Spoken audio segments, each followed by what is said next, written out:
Before we get started, I just want to let you guys know that for all of you English speakers, tones are not something strange or unfamiliar to you at all. Because in English, you also have tones. They're used for emphasis in the sentences or in the words, and you're probably just not aware of them. But in Chinese, tones are used for different meanings of the characters. Did you feel less nervous by knowing this? Alright, let's get started. Let's first take a look at what pinyin and tones are, and what is the relationship between the two. There are two facts about the pinyin and tones. Fact number one, pinyin is Roman letters. It is a Romanized pronunciation system of the Chinese characters. Chinese government borrowed the Roman letters to help both its own citizens and foreigners to learn Chinese efficiently.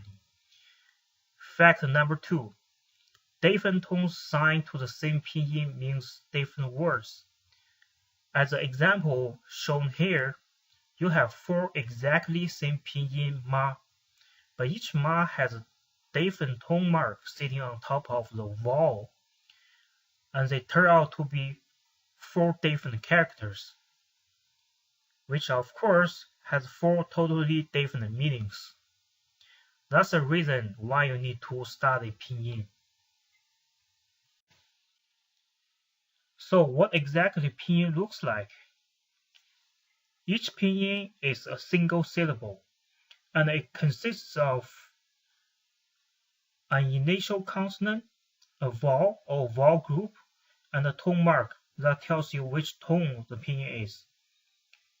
In our first 5 lectures, we're going to learn the tone marks on the right side of the slide. There are first, second, third, and fourth tone, plus one toneless tone in pinyin, making it 5 tones in total. The first tone is flat and high-pitched. Look at the tone chart. The first tone is marked at 5, the highest pitch on the chart. How does it sound like? Well, just imagine you are at your family doctor's office, and your doctor wants to check on your tonsils, and he asks you to open your mouth and say ah. That ah sound is exactly what flat and high-pitched first tone sounds like. Got it? Okay. Let's do some practice and apply the first tone to the following pinyin. Here's something I want to tell you before you start pronouncing the first tone.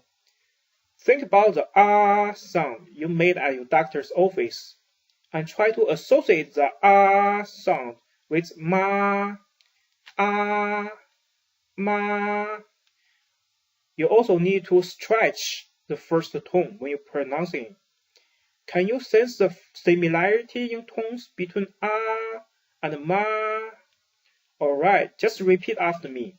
And don't worry about the vowels in pinyin, because we haven't learned any of them. Let's just pronounce the following as English sounds. Ba, ha, nai, mi, da, la. Okay, here's a trick. When you're trying to pronounce the first tone, try to associate it with the English sound ah and how you say it. Then you will get the sound out of the first tone. Also, don't forget to stretch the first tone a little bit. Here's one more practice. If you want to, you can just repeat after me. But let's first try to sense the similarities in tones between English sound ah and the pinyin with the first tone. Ah, do, ah, fa, ah, to, ah, ba.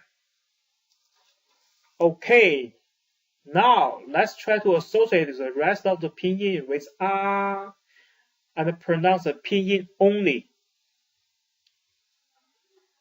Tao, ning, wan, mao, long, wang, jing, ming. If you can do this practice for 7 days on a daily basis, you will soon find out how easy the first tone in pinyin is. See you guys in our next lessons.